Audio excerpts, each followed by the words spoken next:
नौशर फ़िरोज़ में सिंध सहाफ़ी इत्तेहाद सिंधी अदबी संगत ज़िला नौशर फ़िरोज़ के सॾ ते सियासी समाजी धुरियुनि जो सिंध दरिया मां गैर क़ानूनी केनाल कढण ख़िलाफ़ पब्लिक पार्क खां शहर जे मुख्य चौक वारे अला वारे चौक ताईं एहतजाजी रैली कढी वई। ईद वारे ॾींहुं मेहराण पार्क प्रेस क्लबनि जो संगम वटि एहतजाजी कैंप क़ाइमु करे कारो ॾींहुं मल्हाइण जो ऐलान करे एहतजाजी रैलीअ जी सिंधूअ ते केनाल नामंज़ूर जा ज़ोरदार नारा हंया विया।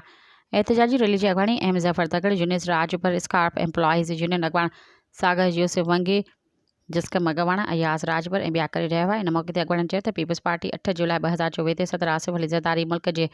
जर्नल्स ऐं पंजाब हुकूमत खे सिंध दरिया ते 6 नवां केनाल अॾण जी इजाज़तनामे ॾियण खां वठी मुसलसल ड्रामेबाज़ी करे सिंधी क़ौम खे धोखो ॾियण जी कोशिश कई पई वञे।